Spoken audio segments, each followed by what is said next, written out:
회사가 잘 될수록 망하기 쉽다. 이게 무슨 소리냐고요? 분명 대표님들 이런 생각이 드신 적 있으실 거예요. 작년보다 매출이 20% 30%가 늘었는데 왜 통장에는 돈이 없지? 아니면은 회사가 성장하고 규모가 커졌는데 왜 내 일은 줄지 않지? 이런 생각을 한 번쯤은 해보신 적이 있을 겁니다. 회사가 작을 때는 대표님이 하나부터 열까지 한눈에 다 파악을 하실 수가 있으세요. 하지만 회사의 규모가 커지고 조직의 규모가 커짐에 따라 자금의 흐름이나 회사의 업무 프로세스를 대표님 혼자 챙기시기 어려운 경우가 발생을 하고는 합니다. 이 시기를 잘 넘어가느냐 못 넘어가느냐에 따라서 회사가 성장을 할지 아니면 고꾸라질지가 결정된다고 보시면 돼요. 오늘은 제가 지금까지 만나본 대표님들께서 얘기를 하시는 주요 세 가지에 대해서 제가 회계사로서 말씀을 드리고자 합니다. 그러니까 꼭 끝까지 영상 집중해주세요. 자, 첫 번째로 대표님들이 가장 많이 물어보시는 내용이죠. 이익과 현금 간의 관계입니다. 저한테 가장 많이 질문을 하시는 부분이 그 부분이에요. 회계사님, 저희 이익이 10억이 났다고 하는데 왜 통장에는 1억도 없죠?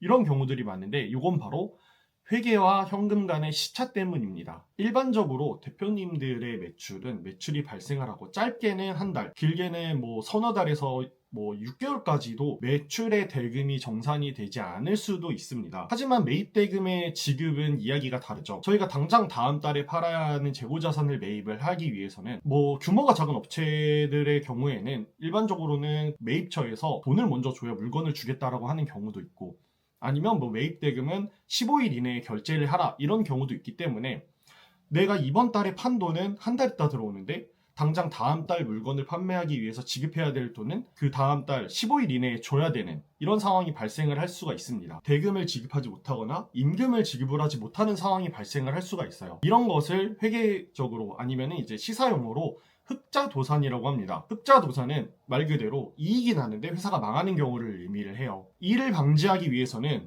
두 가지 대책을 제가 말씀을 드리고자 합니다. 첫 번째는 자금에 대한 예산을 수립을 하고 실제로 자금 집행에 대해서도 집계를 해서 예산과 실제 지출액의 차이 내역이 왜 발생을 했는지, 앞으로 이런 차이를 줄이려면 어떻게 관리를 해나가야 되는지를 조금 파악하실 필요가 있습니다. 그렇다면 이런 예산이나 자금에 대한 관리는 어떻게 해야 될까요? 이를 위해서는 자금 수지표, 자금의 입출금을 기록하는 표를 하나를 작성할 것을 추천드립니다. 그 표는 제가 첨부 파일에 무료로 배포를 해두셨으니까 이제 대표님들께서 원하시는 양식에 맞추셔서 수정을 하시면 될 것 같습니다. 자, 이런 자금 수지표 외에도 실질적으로 자금에 도움을 받을 수 있는 부분도 있기는 합니다. 제가 아래 고정 댓글 링크에도 남겨뒀을 텐데 판판대로 소상공인 지원책 같은 홈페이지를 잘 살펴보시면 각 대표님들이 처한 상황에 맞는 정부 지원금이 준비되어 있는 경우도 있습니다. 각 대표님들께서는 이런 홈페이지를 들어가 보셔서 본인에게 맞는 지원 정책, 본인이 필요한 지원 정책을 한 번쯤은 살펴보시는 것도 추천을 드립니다. 자, 두 번째로는 업무 분장과 조직의 동기부여와 관련된 내용이에요. 이 부분은 사실 경영을 하시는 대표님들께서 이미 잘하고 계신 경우도 많지만 다른 대표님들의 이야기를 듣고 전반적인 이제 경영에 대한 이야기를 나눠드리려고 말씀을 드리고자 합니다.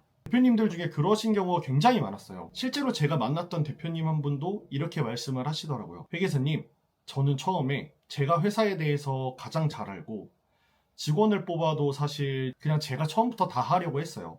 그랬더니 회사의 성장 속도가 눈에 띄게 떨어지더라. 결국에는 잘못되어 있던 구조를 바꾸느라 오히려 회사의 성장엔 더 더뎌지게 되었습니다. 라는 말씀을 하셨습니다. 다른 직원들에게 일을 맡기시는 게 불안하실 수 있어요. 혹은 업무의 퀄리티가 마음에 들지 않으실 수도 있습니다.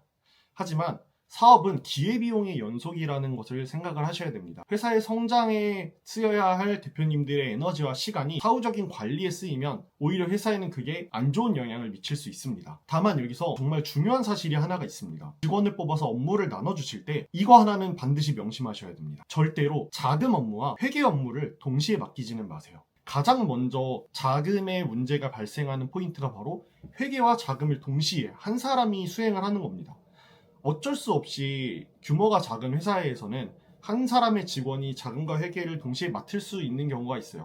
이 경우에는 자금 만큼은 최종적으로는 대표님께서 자금에 대한 권한을 쥐고 계셔야 됩니다. 1차적으로는 직원이 입금과 출금에 대한 처리를 하겠지만 그 처리하기 직전의 승인 단계는 대표님께서 꼭 해주셔야 됩니다. 좋은 리더란 직원들을 믿고 그 직원들이 잘 할 수 있는 일에 배치를 하면서 그 조직의 전체적인 방향성을 잘 이끌어가주는 사람이라고 생각을 해요. 그렇다면 여기서 한 가지 의문점이 생기실 겁니다. 직원들은 월급을 받은 만큼만 일을 할 텐데 제가 아무리 업무를 잘 나눠주고 전략에 대해서 공유를 한다고 하더라도 직원들이 과연 열심히 일을 할까요? 라는 의문점이 드실 수도 있어요. 그때 가장 대표적으로 이용되는 방식이 스톡옵션이라는 방식입니다. 스톡옵션은 말 그대로 직원들에게 주식을 살 수 있는 권리를 주는 거죠. 너희들이 일을 열심히 해서 우리 회사의 주가가 오르면 나중에 싸게 주식을 살 수 있는 권리를 줄게. 그래서 너희는 열심히 일을 해라고 하는 게 스톡옵션인데 사실 아직 작은 회사나 뭐 영세한 규모의 회사에서는 스톡옵션이 아무 의미가 없습니다. 비상장 엑시트를 하는 경우가 있거나 상장을 앞두고 있는 경우라면 이 스톡옵션이라는 게 사실 동기부여의 측면에서 꽤나 도움이 되지만 이제 막 사업을 시작하는 단계에서는 내가 이 회사의 주식을 받아왔자 직원들은 이걸 팔 수 있는 방법이 없는 거죠. 이런 경우의 회사들이라면 조금 다른 방식으로 접근을 해야 됩니다. 구체적인 성과를 설정을 하고 그 성과에 따른 명확한 성과 지표를 어느 정도는 설정을 하시는 거를 추천을 드려요. 여기서 구체적인 목표라고 하는 것은 뭐 정해진 기간 동안에 특정 매출액이나 영업이익을 달성한다라는 재무적인 수치로 주는 것이 가장 명확하고요. 그 목표치를 달성했을 때 얻어지는 유인 또한 구체적인 수치로 정하는 것이 가장 깔끔합니다. 자, 세 번째는 회계에 대한 이야기를 드리려고 해요. 지금까지 대표님들은 회계는 단순히 세금 신고를 위해서 하는 거 아니야? 라고 생각하실 수가 있습니다. 물론 회계는 세금 신고의 기초가 되기도 하는데 근본적으로는 회계는 세금 신고를 위해서 존재하는 것은 아니에요. 오늘은